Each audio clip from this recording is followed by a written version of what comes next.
Aleluia. Deus é bom demais, querido.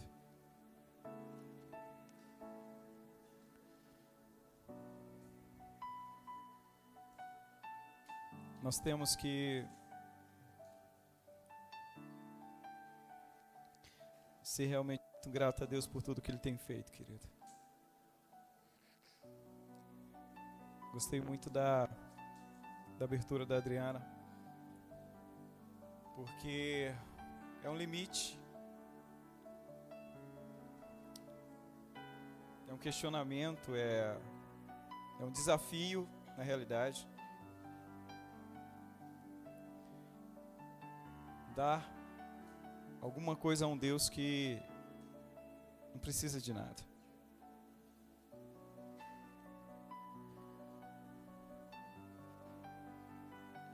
E quando a gente tenta produzir alguma coisa, Ele chama isso de trapo de imundícia.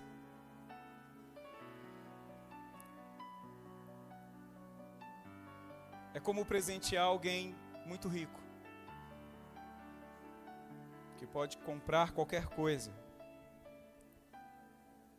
É por isso que eu particularmente não concordo muito com esse negócio de dê o seu melhor. Eu ainda não sei qual é o meu melhor para Deus. Obrigado. Porque, querido, é tão fácil servir a Deus. Deus é um bom patrão. Deus é um bom pai. Deus é um bom amigo. Deus é um bom provedor. Deus é bom em tudo que Ele faz. Até quando Ele permite nós aprendermos com o mal, Ele é amoroso. Então, o que eu posso fazer? O que eu posso queimar diante desse Deus, querido? A gente não pode construir uma caminhada cristã acreditando que nós estamos ganhando crédito com Deus. Até mesmo porque preste atenção nisso, até mesmo porque existem pessoas que não são filhas de Deus, existem pessoas que negam a existência de Deus, pessoas que se envolvem com coisas que você não quer nem ouvir falar. E são pessoas que conseguem ser um instrumento muito maior nas mãos de Deus do que nós que somos os seus filhos.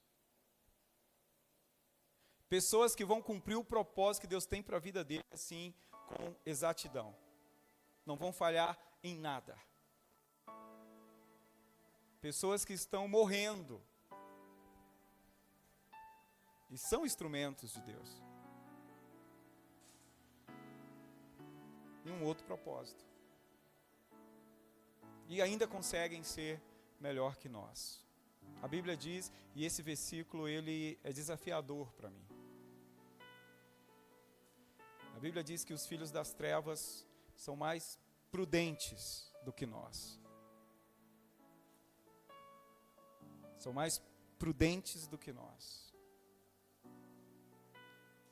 Eles conseguem ter mais vigor. Eles conseguem se preparar. E uma coisa que a Bíblia diz é: prepara-te para encontrar com o teu Deus. E nós não fazemos isso. Nós não criamos o ambiente. Nós esperamos que tudo aconteça nesse momento. Nesse momento. Eu me lembro quando eu estava em uma igreja, tinha uma amiga nossa que ministrava louvor e eu gostava muito da intensidade dela. E aí ela, mandava o povo levantar a mão e rolar no chão, aquela coisa, ela suava, né? E aí ela olhava para o povo e o povo, né, naquela, como se estivesse em outro lugar. E aí terminava o louvor, eu ficava rindo dela. E ela, nossa, tá doida, a gente soa que nem tirador de espírito. E o povo não vem. E eu ficava rindo dela. Falei, você vai explodir sozinha no altar.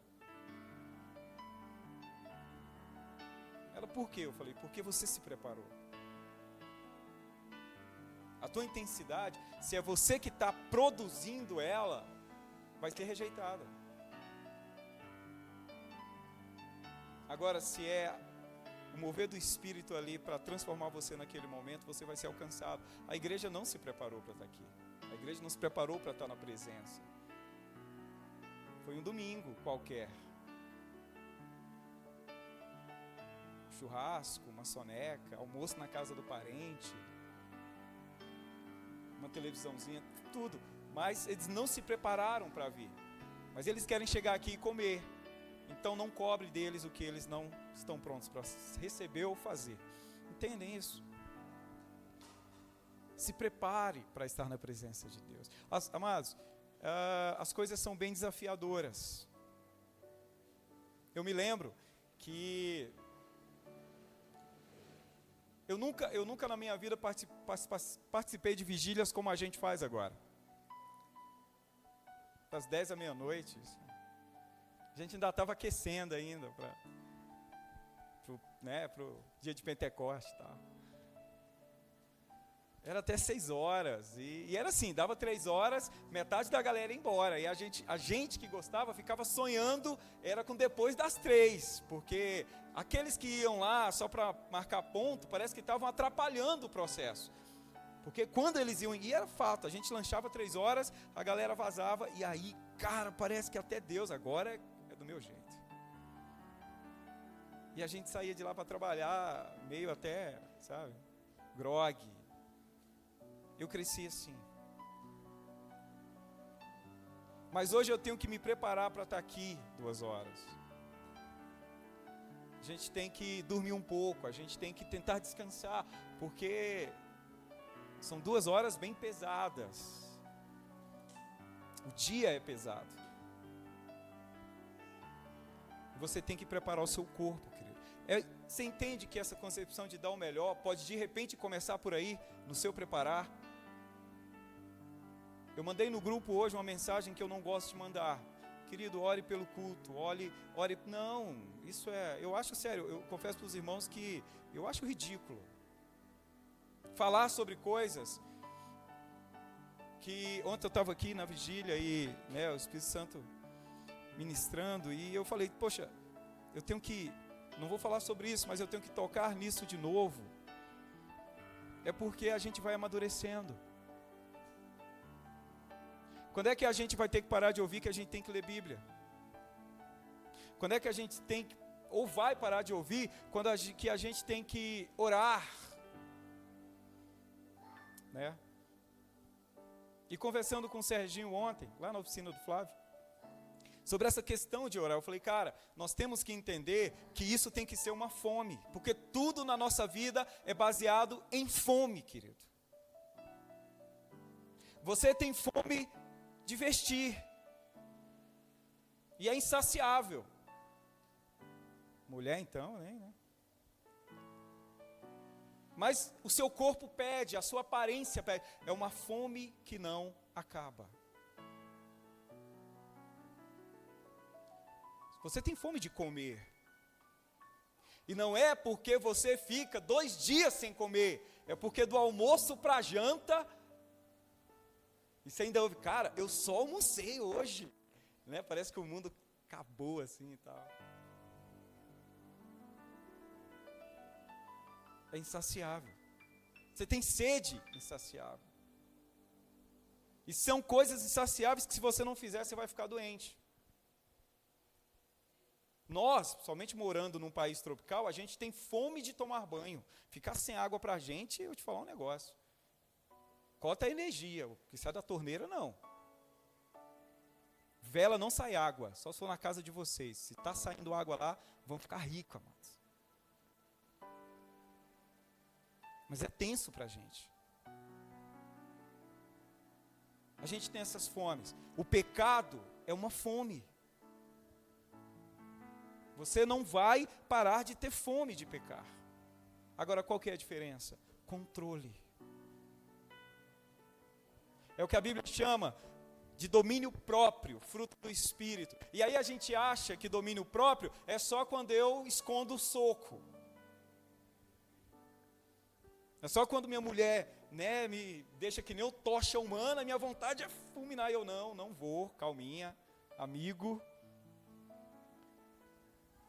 Domínio próprio é dominar a fome.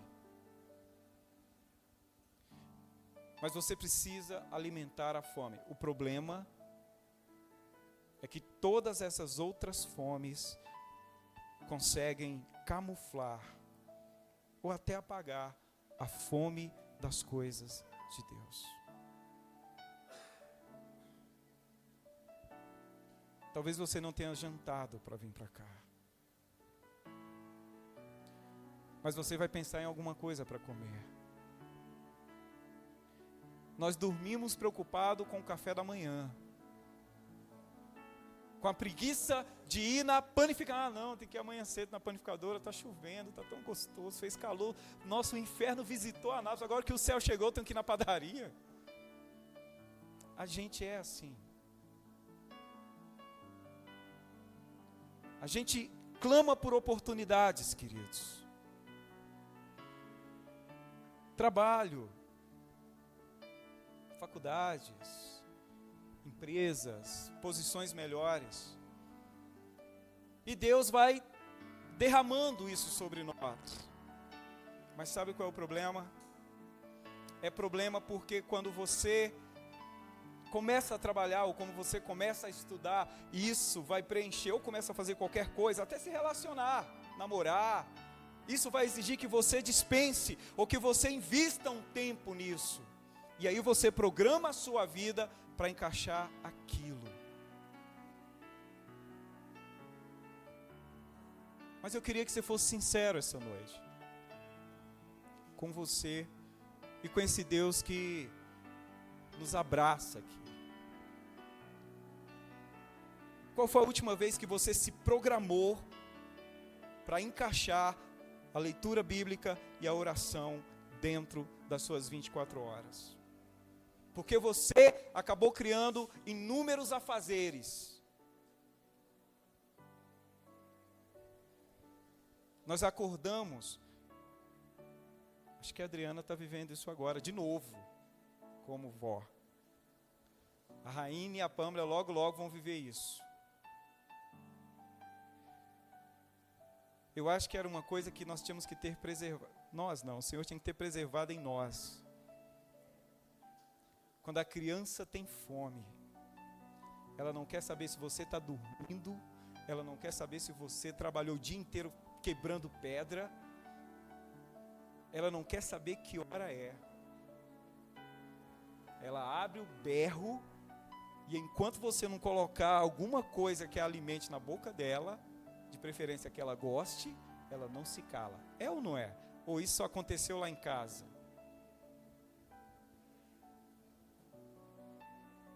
O desejo de Deus em nós tinha que ser assim. Tinha que ser uma criança que berrasse dentro do nosso interior, que deixasse o nosso ouvido, meu Deus, eu vou lá, senão eu vou cometer um homicídio. Vou. Mas é assim que tinha que ser. Então, se programe para Deus.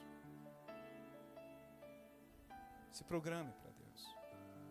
O tema da minha palavra hoje é perseverança.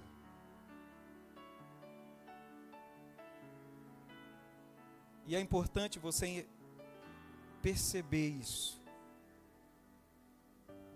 Sabe por quê, querido? Porque nós nos tornamos religiosos sem perceber. Sem perceber. Eu vi uma vez, ouvindo, não ouço muito, mas parei para ouvir um trecho de uma palavra do pastor Luiz Hermínio, e eu queria ouvir uma experiência que ele teve. Ouvi 10 minutos da palavra. Mas ele contou que uma vez o Senhor permitiu que ele ficasse muito doente e ele precisasse ser internado.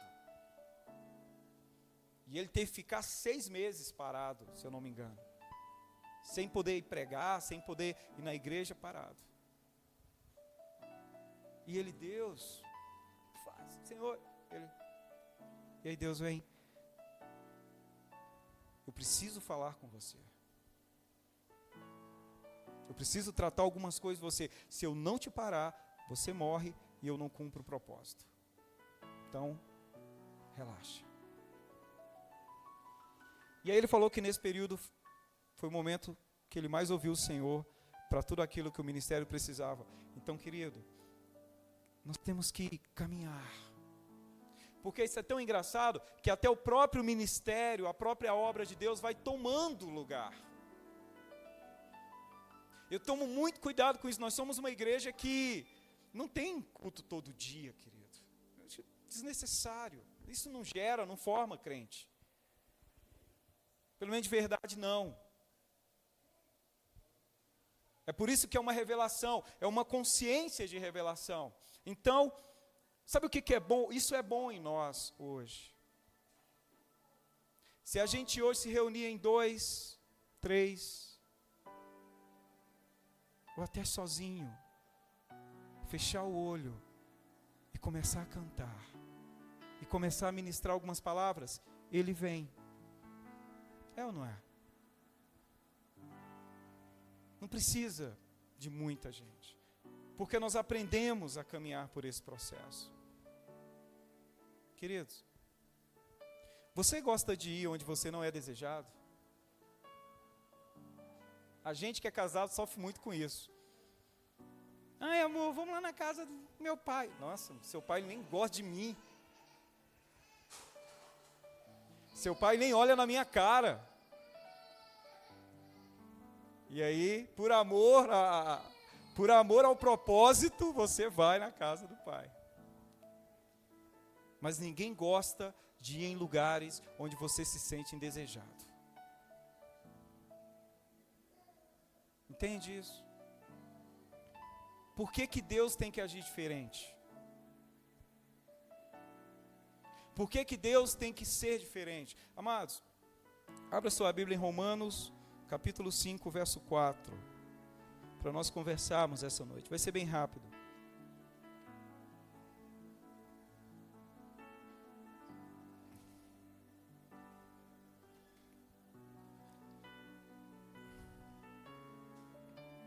Romanos, capítulo 5, verso 4. Eu vou ler uma versão que eu acredito que um irmão tem aqui. Se tiver, amém. Amém? Eu vou ler a versão King James. Diz assim: a perseverança produz um caráter aprovado, e o caráter aprovado produz confiança. Em algumas traduções vai estar que a perseverança produz experiência. E a experiência vai produzir esperança. É uma sequência de frutos. Amém? Mas eu gostei muito dessa versão. Porque, amados, eu tenho, e acredito que os irmãos também têm notado, uma contínua sensação de que os dias estão mais pesados, os dias estão mais aflitos, mais difíceis de enfrentá-los. E com isso, nós temos adquirido uma capacidade de pegar problemas pequenos e transformá-los em tempestades gigantescas. É aquele ditado. Nós temos adquirido a capacidade de fazer tempestade em copo d'água. Logo, quando a sensibilidade humana está esfriando. É bíblico. Logo, quando a gente vive uma geração onde as pessoas amam mais o toque da tecla do que o toque pessoal. Isso tem acontecido, querido. Logo, quando a maioria das pessoas tem vivenciado um sentimento de uma constante solidão. O amor em volta é continuamente colocado em xeque. Você às vezes tem um marido dedicado a você, uma esposa dedicada a você, filhos que dão atenção para você, mas constantemente você é arrebatado por um sentimento de só. Que você está só para resolver todos os seus problemas, e não importa o tamanho dele. A gente tem vivido essa sensação, querido. Vivenciado um sentimento de que você não importa, ou que ninguém se importa se você está vivo, se você está morto, se você está, sei lá. Isso tem rodeado a gente. Um sentimento de que as pessoas só lembram de você quando precisam. Ou quando é necessário algum tipo de favor da sua parte.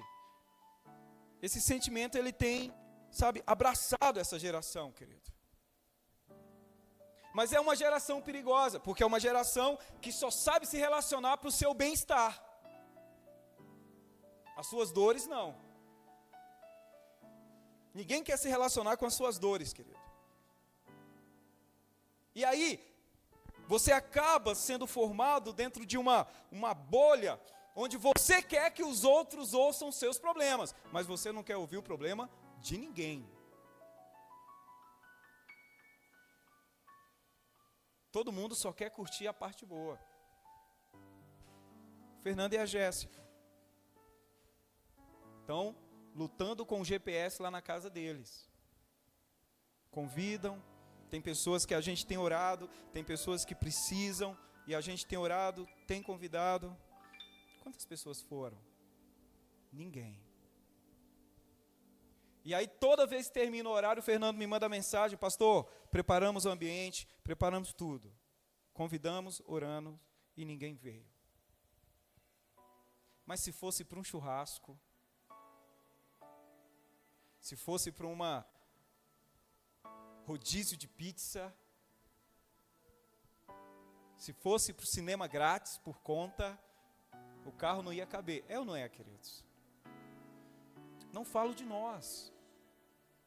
Graças a Deus, nós temos sido uma igreja que tem aprendido a compartilhar as dores, o sufoco. Já fizemos culto aqui no escuro. Mas eu me lembro que o primeiro dia que nós fizemos, porque não tinha energia, a gente teve que praticamente mandar as pessoas irem embora, porque, poxa, logo nesse dia a dona Carminha faz macarronada para o lanche. Dá água na boca só de lembrar. Jantamos à luz de vela. Querido, nem Salomão, em toda a sua glória, comeu macarronada com molho branco à luz de vela. Mas é assim. É assim que essa geração, querido, tem funcionado. Aí o que acontece? A gente caminha acreditando e tendo certeza que os nossos problemas são maiores do que os problemas de todas as outras pessoas. É por isso que eu não quero ouvir. E aí a gente começa, querido, a viver essa era. Uma era onde há uma competição de sensação. Talvez você esteja vivendo isso ou não, se isso acontece comigo, talvez. Mas, as pessoas querem disputar os sentimentos, as sensações. Não, eu estou mais cansado que você. Não, a minha vida é mais sofrida do que a sua. Não, eu renuncio mais. Eu sofro mais. Não, meu trabalho é pior do que o seu. Não vem com esse papo, não. Eu sou mais vítima do que você. Tadinho de mim, tem que ter dó de mim. E aí, querido, dentro desse processo vai se firmando e se reafirmando uma geração totalmente egocêntrica, uma geração totalmente guiada pela meritocracia, uma geração que quer que todo mundo estenda a mão para ela, mas ela não quer estender a mão para ninguém, e quando estende, é melhor que não estendesse, porque, meu Deus do céu, para algumas pessoas é melhor você, cara, liga para um satanista, para um macumbeiro, pede ajuda para um filho do cão, porque tem algumas pessoas que você vai arrumar problema, se ela te estender a mão. É ou não é, queridos? Infelizmente, é essa geração. E sabe o que é tenso? O diabo vai se aproveitando de tudo isso. Oprimindo, deprimindo, gerando ansiedade, medo, individualismo. É igual nenê dos outros. A gente brinca, joga pra cima, leva para tomar sorvete, mas é tão bom quando ele chora e você tem que se livrar, é ou não é? Toma que o filho é teu. Mas enquanto tá rindo, tá bonitinho, cheirosinho, na hora que a caquinha vem, você não toma que estragou o conteúdo aqui. É assim. Uma geração que enquanto está tudo gostoso, a gente é tudo amigo, querido. E aí o diabo vai gerando dentro de você essa ideia de que você tem todo o direito de se importar só com o seu umbigo. E que você merece toda a ajuda que for possível. Cara, assim, o diabo gera pessoas boas, queridos. Você não vai falar amém? Isso é bênção, não fala não, estou brincando. Eu sou bom demais. Bispo, eu sou bom demais. Você tem que me ajudar. Né, Flávio? Nossa, eu sou um cara fantástico, cara. Como que vocês não querem me ajudar? O diabo consegue gerar isso. O evangelho não. A verdade não, querido. Mas como é que nós, cristãos, temos que se portar diante de tudo isso? Como é que nós, cristãos, temos que nos posicionar diante de tudo isso? Até porque, presta atenção, você não é inocente diante de qualquer situação, querido, ou sentimento adverso aos seus gostos. Você foi avisado. Você foi avisado. E talvez nós somos tão, medíocre, que a gente seria capaz de falar, Senhor, eu não pedi para nascer. Se o Senhor me avisa no ato da fabricação do meu ser, não, Senhor, se vai ser essa desgraça, eu quero nem ir para a terra. Mas nós fomos avisados. Não abra, só escute, eu vou ler. Tenho-vos dito isso. Olha só, a Bíblia é um negócio. Tenho-vos dito isso, eu estou dizendo isso para vocês, para que vocês tenham paz em mim. Olha o que Jesus está falando, eu estou dizendo isso para vocês, para que vocês tenham paz. Quem quer paz? Amém? Amém? Paz, então amém. Aí olha o que vem depois. No mundo vocês terão aflições. Jesus está de brincadeira, né, velho? Ele me prepara para a paz e vem com esse negócio de aflição. Nós fomos avisados. Você sabe, agora que você serve ao Senhor, você sabe. Talvez o neto, há 1 ano e meio atrás, não. Gustavão, há 2 anos atrás, não. mas agora ele sabe. Então de agora para frente, qual é a desculpa? Queridos, como que nós devemos agir? Como nós, filhos de Deus, povo de Deus, servo de Deus, o que a gente for de Deus, querido, como é que a gente deve agir diante de tudo isso? Diante dessa geração, diante desse mundo? É justamente o título da minha palavra: perseverança. Perseverança. E a perseverança, ela é justamente essa continuação. É o não parar, é o não desistir, é o não voltar para trás. E esse negócio é tão sério, querido, é porque veio agora na minha mente, eu não anotei referência, e eu não sei de qual. Mas muitas vezes eu já pensei em desistir na minha vida, não só, vou fazer 30 anos de cristão, de evangelho, então eu já pensei muito, por muitos motivos. Mas tem um versículo que me derruba, que me quebra as pernas todas as vezes, é aquele que diz o seguinte: aquele que retrocede, Deus não tem alegria, Deus não tem prazer, Deus não tem satisfação na alma dele. Então, poxa, é melhor continuar, e saber que Deus está felizão comigo, do que eu retroceder e Ele me rejeitar. Porque eu suporto a rejeição de vocês, eu suporto a rejeição da minha esposa, talvez em lágrimas. Mas querido, saber que eu vou parar um momento, acostumado a ter uma rotina, e saber que eu vou parar um momento, e vou falar com Ele, sabendo que Ele não me quer lá, como deve ser isso? Como deve ser a sensação de falar com Deus e perceber que Ele não está dando nem moral para você? Eu não sei. Graças a Deus que eu não sei. Porque deve ser horrível, querido. Se um ser humano me rejeitar me incomoda, então como é que faz o meu Pai? O meu Criador? Que, como a Adriana disse, me viu no secreto, projetando cada pedacinho meu, e aí Ele pega essa obra e te rejeito.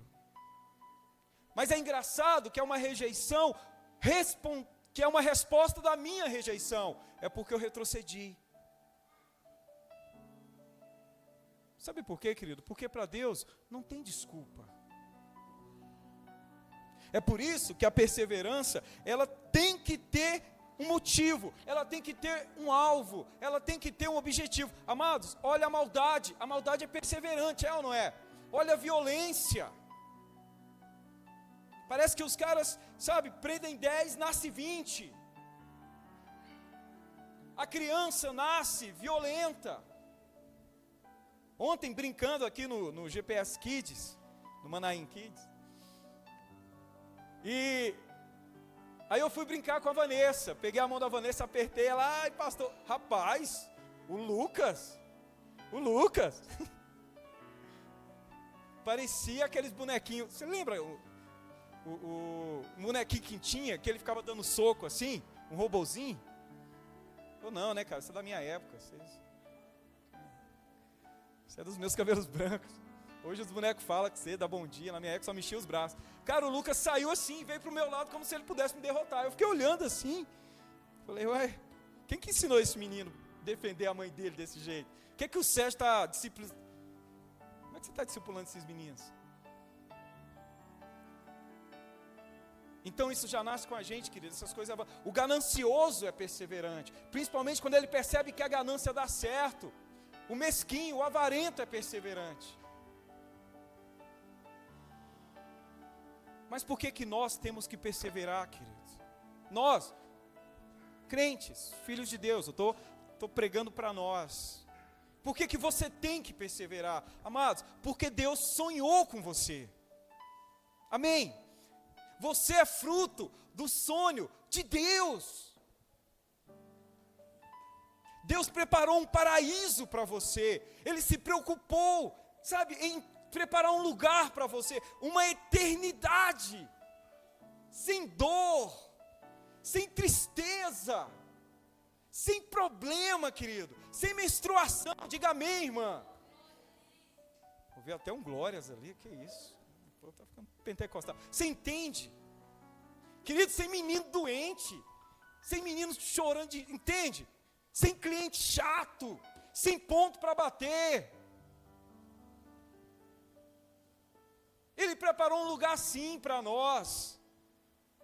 É por isso que nós temos que perseverar, querido. Amados, entende uma coisa, você não é um acidente da criação. Imagina, cara, fica imaginando Abraão. Deus encontra o cara com 100 anos. Fala, nossa, Senhor, né? Eu poderia, quando eu fosse mais jovem e tal. Abraão, relaxa. Você foi meu desde o início. Você não é uma acidente. Amado, você não é um erro de cálculos. Não importa como tenha sido a sua geração ou a sua gestação. Você é fruto do sonho de Deus. Amém. É para lá que a gente está caminhando, cara. Sem fogão quente, sem fralda para trocar, sem ficar preocupado se a criança, esse clima aí, sabe, o Serginho que o diga toda semana, é assim, ó, levou o Gabriel, você já pode preparar para levar o resto. E aí se vai 2, demora muito, e o terceiro, não, senhor, peraí, vai. Tem alguma coisa errada, ué. Sem essas coisas, querido. Entende? Sem correria. Sem estresse. Sem calor. Pelo menos dessa forma. Você não sonha com essas coisas, não? Nossa, eu acordo de madrugada. Assim, o dia que eu estou bem e acordo, assim, quando estou muito cansado e acordo, e o Senhor me acorda, porque eu não posso colocar o despertador. Senão a pastora me joga na parede. Então o Senhor me acorda, 3h30, 3 horas. Aí quando eu estou muito sonolento, eu já acordo assim, Senhor, eu te amo, vamos conversar. No susto. Mas quando eu estou bem, eu levanto e tal, vou lá conversar com Ele. Amados, eu falo, Senhor, de novo, o Senhor me acordou aqui. De novo eu tenho que voltar para uma cama, tenho que acordar daqui a pouco. Tenho que levar o custo para a escola, porque ainda não é benefício. Só custo. Sabe, essa correria. Senhor, você não vai voltar não, já deu não. Nossa, quem é que, deixa eu ligar para o Anticristo. Cara, se manifesta logo, porque está tenso o negócio aqui. A gente precisa ir embora. Sem nada disso, querido. Você não sonha com essas coisas me incomodam. Né, Flávio? Mas, amados, até chegar lá, a gente tem que perseverar. Sabe por quê? É impossível você viver uma vida nesse mundo sem sofrimento, sem fadiga, sem estresse, sem ter que levantar 4 horas da manhã, atravessar ali o Vale dos Ossos Secos, para pegar o ônibus para ir ao Gustavo. O Gustavo nunca descobriu que ele tinha tanta coragem na vida dele. Sem essas coisas, mas a gente tem que passar por isso, querido. E sabe o que é tenso? As regras para sobreviver nesse mundo são cruéis, é ou não é? Chegam a ser até injusta. Você é um número. Você acha que o dono da Caoa lá, os poderosos estão preocupados se o Gustavo... Nossa, coitado do Gustavo, levanta 4 horas da manhã, né? Passa por aquela ponte, tudo escuro. Não, tadinho. Vou mandar um helicóptero buscar o Gustavo lá. Quem crê nisso, diga amém. Amém, querida, porque tem que crer mesmo. Não, querida, eles são errados. Não, é porque o sistema funciona assim. Nós somos um número. Qual é a sua identidade? Seu CPF, por favor. Aí depois, qual é o seu nome completo? Você é um número, querido. Você é um número. Então, enquanto a gente estiver aqui, vai ser desse jeito. Mas sabe por que essas coisas nos incomodam? Porque nós não pertencemos a este mundo. Amados, pregue isso onde você olha pela primeira vez, quando você abre os seus olhos no seu quarto. Você não pertence a esse mundo, e as coisas desse mundo vão incomodar você. Porque é a forma que nós temos de sobreviver aqui, querido. Amém? Mas nós estamos aqui, e não tem como estar aqui sem passar por esse estágio, querido. Por isso que a gente tem que ser perseverante. Senão nós não vamos conseguir. Não se sinta só. Leia a Bíblia, Mateus 28, o último capítulo. Sabe qual foi a última palavra de Jesus? Galera, eu vou estar com vocês. Mas Senhor, o Senhor vai embora? Não, eu não vou embora, relaxa. Eu vou ficar com vocês até o fim. Principalmente nos momentos mais difíceis. Ele está lá, às vezes calado, às vezes sem mover o mundo, mas Ele está lá. É isso que eu tenho que crer, querido. Entenda uma coisa: todas as superações, todos os grandes feitos da sua vida vão exigir perseverança. Poxa, o Gustavo Raine vai ser papai, a Pâmela vai ser mamãe. Mas tem gente pensando em não ter. Errado. Não. É porque, cara, a gente está caminhando. Talvez eu, nessa época, querida, eu pensaria 2 vezes. Por causa, se realmente, Senhor, se eu tenho um propósito, manda. Aliás, eu orei. Rapaz, Deus é poderoso. Porque se a pastora não tivesse tirado o útero, acho que ela estava nessa canoa aí também com essas meninas.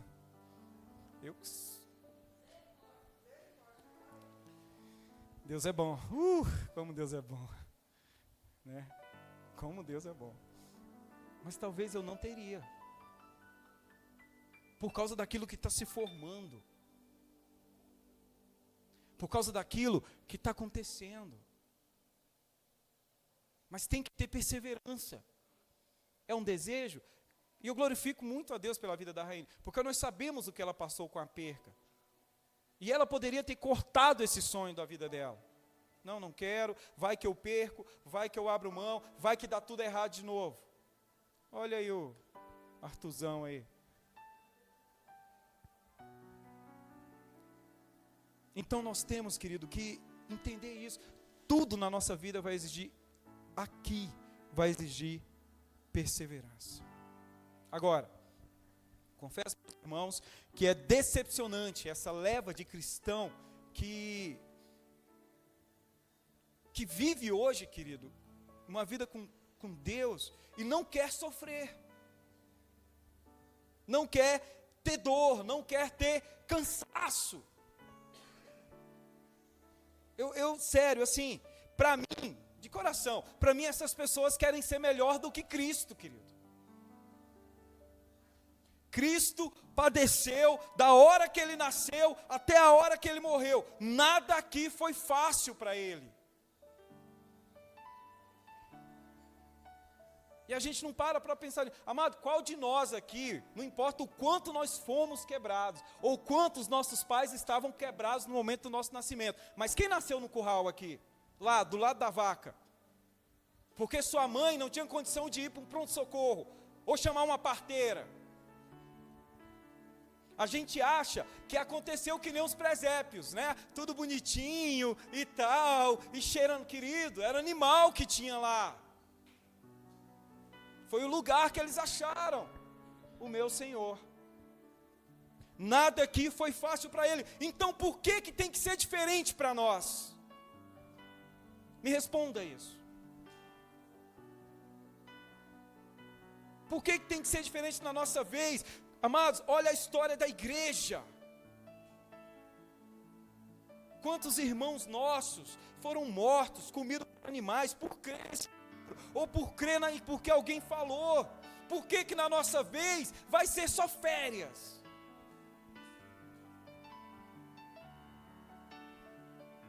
Essa leva, querido, e sinceramente, isso me incomoda. São pessoas que tornam essa palavra que João descreve de Jesus, uma mentira. Toda vez que você pede para não sofrer, você está falando que Cristo é mentiroso. Amados, preste atenção, em nenhum momento desse livro ele te prometeu te livrar das aflições. Mas sabe o que ele promete? É que aquele que perseverar até o fim vai ser salvo. Diga amém. É essa que é a promessa, amados. Isso ele prometeu. Eu venci, vocês vão vencer. Só que a gente acha que essa vitória é aqui. Amados, que vitória que Cristo teve aqui, se não foi cumprir o propósito dele, morrer na cruz. A Rainha falando ontem, né, do filme A Paixão de Cristo, eu gosto muito daquele filme. Sou velho, eu achei aquele filme no cinema.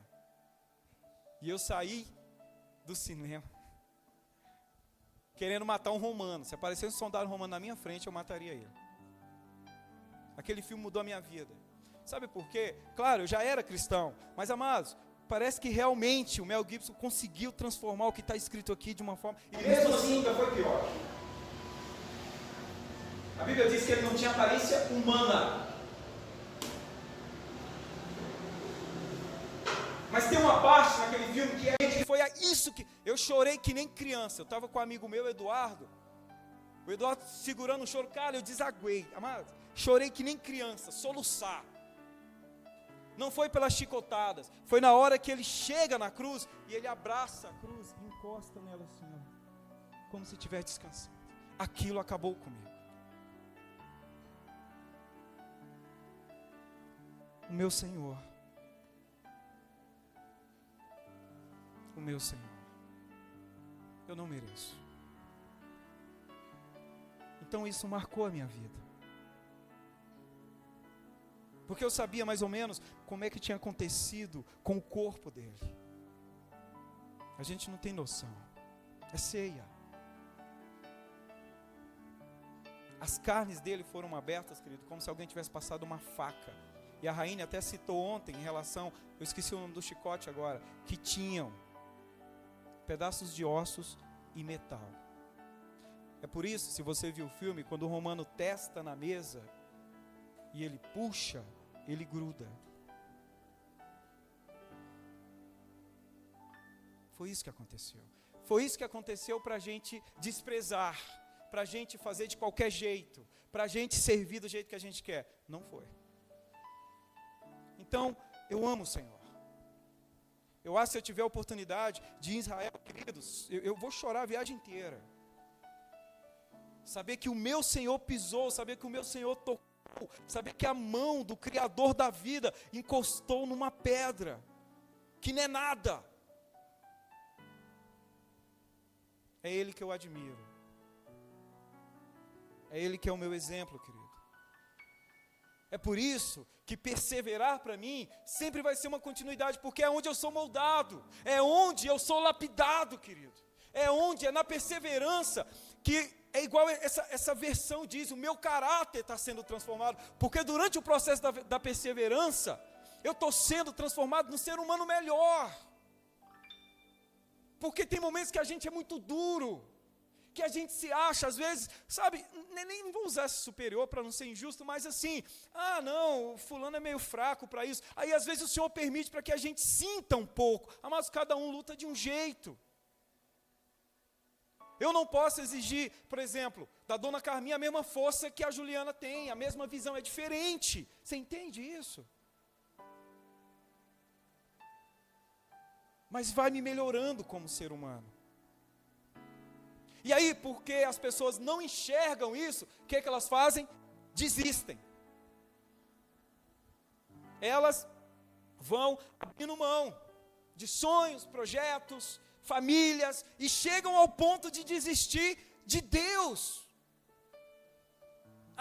Cansei de tudo. Tudo é problema. Casamento é problema, filho é problema, trabalho é problema, igreja é problema, tudo é problema. Sim, tudo é problema. Mas eu entendi uma coisa.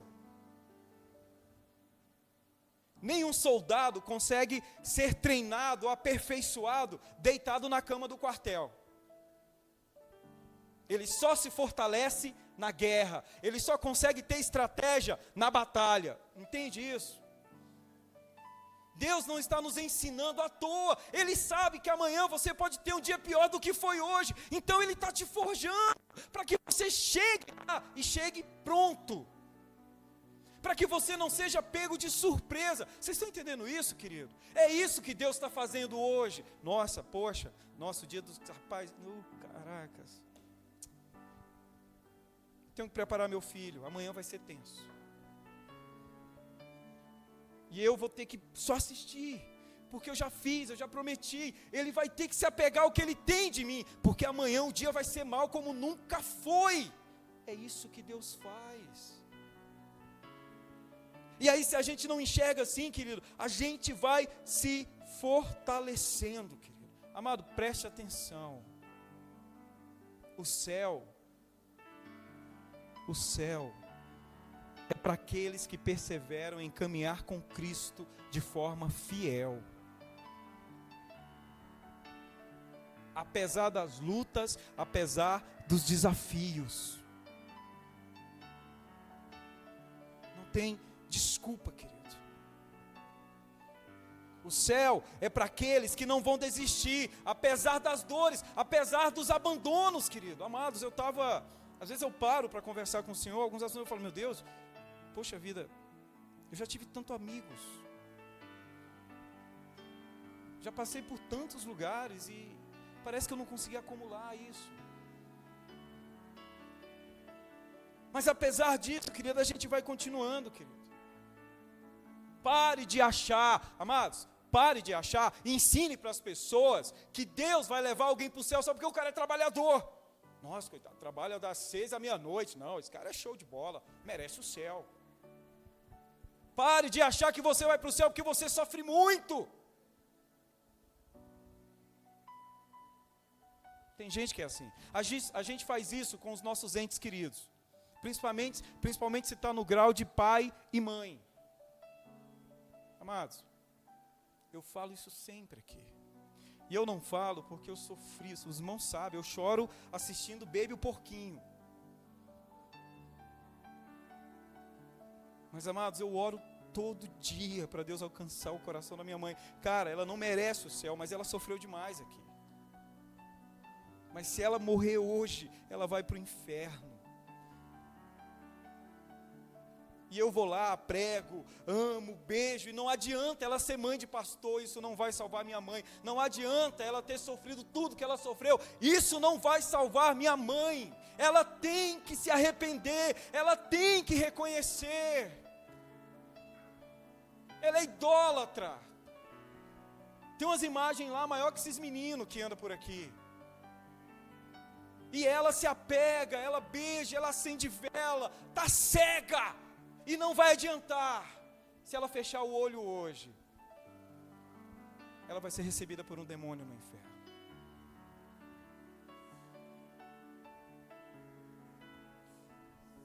Entende isso, querido? Eu preciso acordar para essas coisas. Querido, pare de achar que Deus te deve. Porque você levanta cedo, ou porque você dorme tarde, ou porque você tem que, dar atenção. Não, pare de achar que Deus te deve. Na realidade, amados, a obra não é cansativa. Gente que torna o processo cansado. Poxa, ensaio de louvor é até desestressante. A gente brinca, a gente sorri, faz aquilo que a gente ama. Pregar, aconselhar, discipular, estar junto como igreja, essas coisas são boas, querido. Sabe por quê? Porque o fardo dele é leve. Agora tudo que o mundo proporciona para você, vai gerar cansaço em você. Aprenda isso, tudo que você projetar lá fora, vai gerar cansaço. Nem que seja para melhorar o seu negócio, nem que seja para melhorar a sua família, nem que você entende isso, cara, você sai de férias, você volta cansado. Você tem que planejar as férias no meio. 30 dias, então é o seguinte, eu viajo 10 e volto antes para dar uma descansada. Porque tudo é fadiga. Eu preciso acordar para isso, querido. Deus não deve nada a você. Pare de achar que você vai para o céu porque a sua vida é miserável. É por isso que a responsabilidade de cuidar das pessoas que não têm é nossa, da igreja. Não foi isso que Jesus falou para o mesquinha do Judas? Quando Maria chega e derrama o óleo não, o perfume nos pés dele. O ganancioso de Judas, nossa, podia ter vendido isso aí, que era muito caro, e dado dinheiro para os pobres. Não, para que comprar um violão novo? Não, você entende? Essas coisas. Mas, cara, a resposta de Jesus, Jesus era Jesus era show. Vocês vão ter pobre para sempre perto de vocês. Cuidem deles. Agora, o que ela fez vai ser lembrado para sempre. Olha a gente falando. Tem mais de 2000 anos que essa mulher fez isso. Olha a gente falando aqui. Entende? Você entende que foi um ato que rompeu o tempo? E ela não fez por esperar nada. Ela preparou Jesus para a morte. Vou morrer cheiroso depois dessa. Nós temos que ter essa consciência e temos, querido, que passar isso para as pessoas. Preste atenção. Vou ler, não precisa abrir. Mateus 24, vou ler do 10 ao 13. Estou encerrando aqui. Nesse tempo, muitos serão escandalizadores, e trair-se-ão uns aos outros, e uns aos outros vão se odiar, e surgirão muitos falsos profetas, e enganarão a muitos, e, por se multiplicar a iniquidade, aí ele afirma, o amor de muitos esfriará. Sabe quando é que você vai deixando de desgostar de ler a Bíblia, ou de orar, ou de vir à igreja, ou de participar das coisas do Senhor? Quando a iniquidade vai crescendo no seu coração. Está aqui. Não é seu trabalho, senão Deus não te daria.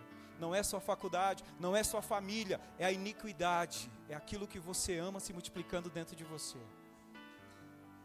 Aí ele continua, mas aquele que perseverar até o fim será salvo. Queridos,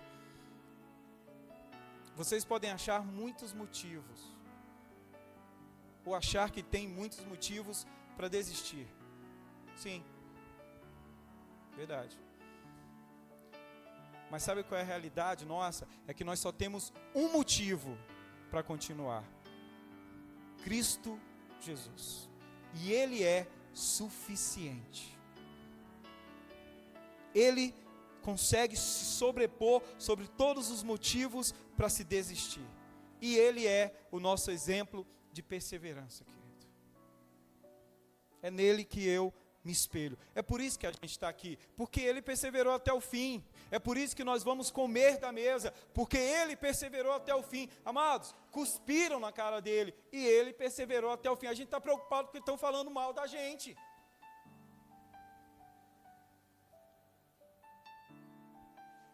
Comeram, aqueles que comeram do pão multiplicado, pediram a morte dele. E ele perseverou até o fim. Chamaram ele de cachaceiro, de farrista, e ele perseverou, amando até o fim. Foi traído, querido, por Judas. Foi traído por Pedro. Amados, tudo bem, a gente sabe, mas a expectativa de Cristo sobre Pedro era um negócio fantástico.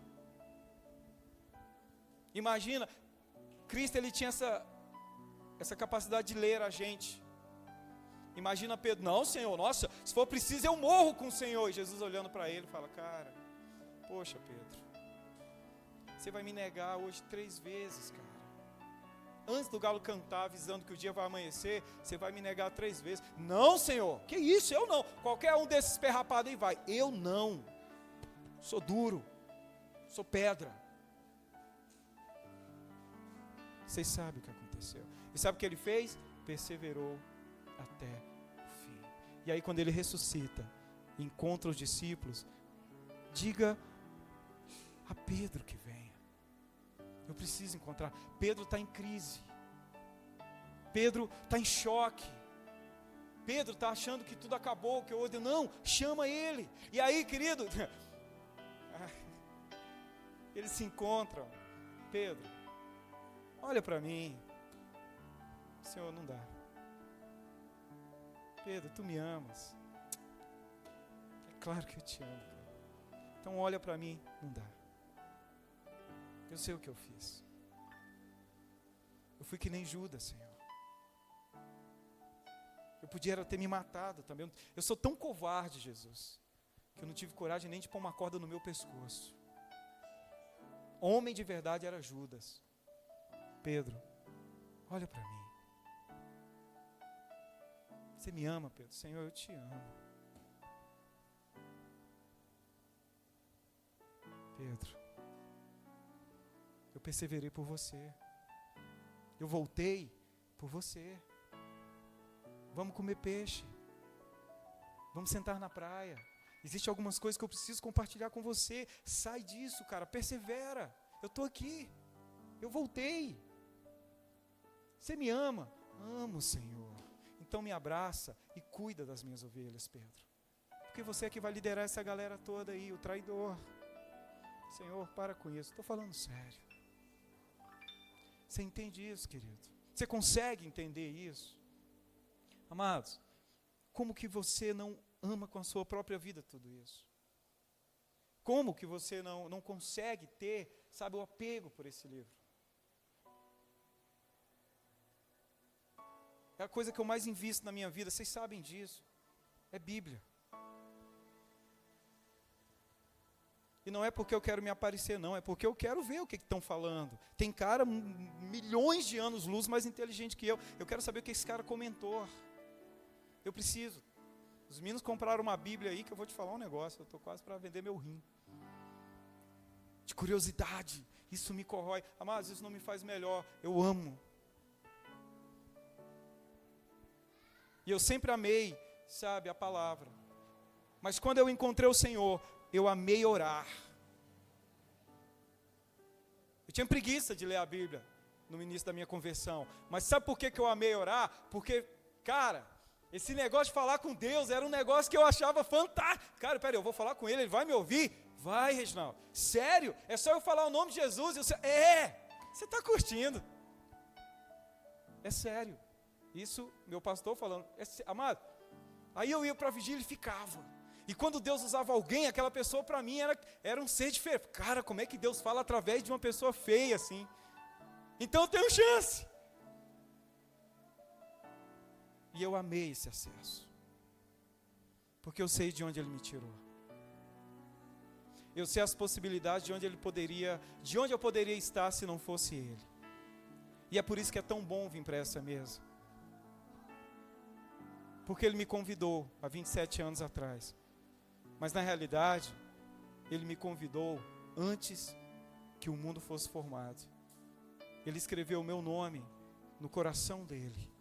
E disse, o Reginaldo vai sentar comigo na mesa. O Nandim vai sentar e vai ter uma cadeira reforçada para ele. A Maria José vai sentar comigo. Flavinho, sabe? Mineirinho enjoado, vai sentar comigo. Entende? Amados, foi chamando, Adriano, sabe? Deus foi juntando esse pessoal torto, imperfeito, que falta é matar a gente de raiva. E aí coloca tudo no amém e fala, agora come. E feliz um com o outro. Deus. Amém. É por isso que nós vamos ceiar, querido. Vamos ficar de pé. Aleluia. Diga, Deus é bom. Feche seus olhos. Diga assim, Senhor, eu quero te agradecer.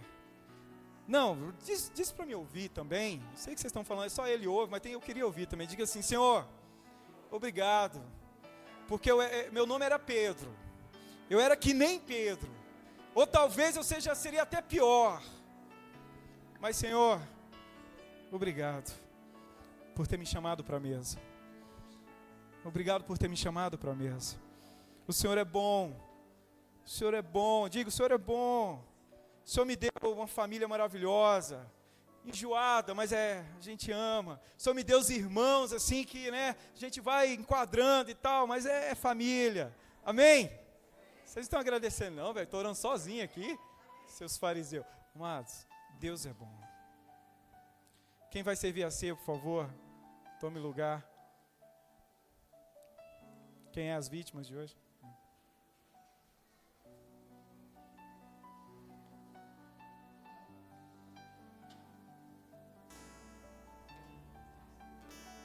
Amém.